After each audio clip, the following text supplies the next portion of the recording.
नमस्कार दोस्तों, आप सबका स्वागत है हमारे चैनल एस्ट्रोवर्ल्ड में। अगर आपने हमारे चैनल को अब तक सब्सक्राइब नहीं किया है तो अभी सब्सक्राइब करें। बहुत बार ऐसा देखने को मिलता है, जो ज़्यादा भगवान का पूजा पाठ करता है वही सबसे ज़्यादा दुखी होता है। जबकि कोई नास्तिक आदमी जो भगवान को नहीं मानता, कभी पूजा पाठ नहीं करता, कभी संतों का संग नहीं करता, वह सबसे ज़्यादा सुखी जीवन जीता है। यह सब चीज़ें देखकर कभी कभी तो ऐसा लगता है कि भगवान ही गलत है, भगवान का न्याय ही गलत है। यह कोई कहानी नहीं है, ऐसा हर किसी के साथ होता है। दोस्तों, आज के इस वीडियो में हम आप लोगों को इसके पीछे के कारण के बारे में बताने वाले हैं। भगवान श्री कृष्ण ने स्वयं इसका उत्तर दिया है। आखिर ज्यादा पूजा पाठ करने वाले लोग दुखी और परेशान क्यों रहते हैं? इसका उत्तर भगवान श्री कृष्ण ने श्रीमद् भागवत गीता के माध्यम से बड़ी स्पष्टता के साथ बताया है। तो चलिए फिर शुरुआत करते हैं। दोस्तों, बात द्वापर युग की है, जब भगवान श्री कृष्ण और अर्जुन के बीच संवाद हो रहा था। तब अर्जुन ने भगवान श्री कृष्ण से पूछा कि हे माधव, जो लोग ज्यादा पूजा पाठ करते हैं वह ज्यादातर दुखी और परेशान रहते हैं, इसके पीछे का क्या कारण है? जबकि जो लोग भगवान का नाम ही नहीं लेते, भगवान का स्मरण बिल्कुल भी नहीं करते और हमेशा गलत कार्य में लिप्त रहते हैं, उन लोगों को मैं सुखी देखता हूँ। इसके पीछे का रहस्य मुझे समझाने का प्रयास करें। तब भगवान श्री कृष्ण ने एक छोटी सी कहानी के माध्यम से अर्जुन को इसका उत्तर दिया।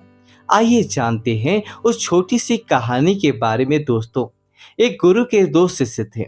दोनों ही पढ़े लिखे विद्वान थे। दोनों में फर्क सिर्फ इतना था कि एक भगवान को मानने वाला था और दूसरा भगवान को न मानने वाला नास्तिक था। एक ऐसा था जहां पर भगवान की कथा होती थी, जहां सत्संग होता था, जहां भजन होता, वहां दौड़ के चला जाता और भगवान की पूजा पाठ करने लगता। दूसरा शिष्य इन सब चीजों से काफी दूर था। वह शराब पान भी करता था, वेश्याओं के साथ गमन करता था। सारी बुरी आदतें दूसरे शिष्य में थी। एक दिन क्या हुआ, एक शिष्य शराब पीकर अनाप शनाप बोलते हुए रास्ते में पैदल चलते हुए अपने घर को जा रहा था। अचानक उसको रास्ते में पैसों से भरा एक बैग मिल जाता है। उसकी खुशी का ठिकाना नहीं रहता। वह जोर जोर से चिल्लाते हुए सबको बताता है, मुझे आज पैसों से भरी बैग की थैली मिल गई, मेरा जीवन सफल हो गया। इन पैसों से अपने जीवन की आवश्यकताओं की पूर्ति करूंगा। वहीं दूसरा मित्र मंदिर से भजन करते हुए अपने घर को जा रहा था। अचानक उसके पैर में एक बड़े कांटे चुभ जाती है, रक्त निकलने लगता है। ठीक उसी समय दूसरा शिष्य भी वहीं पहुंचता है और हंसते हुए उसको बोलने लगता है, क्यों तुम ही हो ना जो सबसे ज्यादा पूजा पाठ करते हो, भगवान का भजन करते हो? क्या दिया तुम्हारे भगवान ने तुम्हें? मुझे देखो, मैं कभी मंदिर नहीं गया और ना ही मैंने कोई भी ऐसा कार्य किया।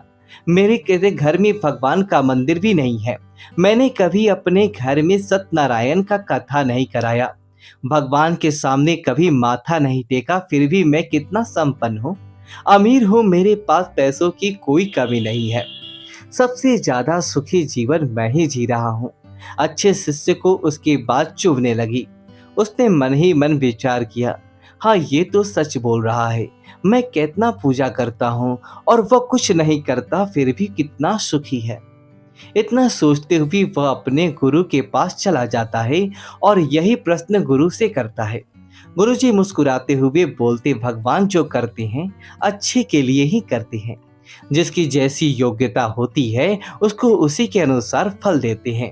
अब तुम्हारे प्रश्नों का उत्तर तुम जानते हो। भगवान ने तुम्हारे पैर में ही कांटा क्यों चुभा है और उसके पैसों से भरी हुई बैग क्यों मिली?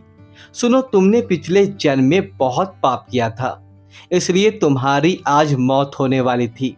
तुम बच गए क्योंकि तुम मंदिर गए थे, तुमने भगवान की पूजा की थी। यही एक कारण है कि तुम्हारी मौत ना होकर सिर्फ एक ही काट चुभा। अब तुम्हारे मित्र की बात करते हैं। पूर्व जन्म में वह एक संत महापुरुष था, इसलिए उसकी आज किस्मत बदलने वाली थी।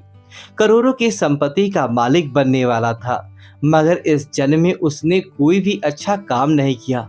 इसलिए पूर्व जन्म के फल के अनुसार उसको थोड़े पैसे ही मिले, जबकि वो अरबों की संपत्ति का मालिक बनने वाला था। भगवान को दोष देना छोड़ दो, अपने वर्तमान के समय का सदुपयोग करो, भविष्य अपने आप सुधर जाएगा। इस प्रकार उसकी आंखें खुल गई और वह फिर से अपने पूजा पाठ में लग गया।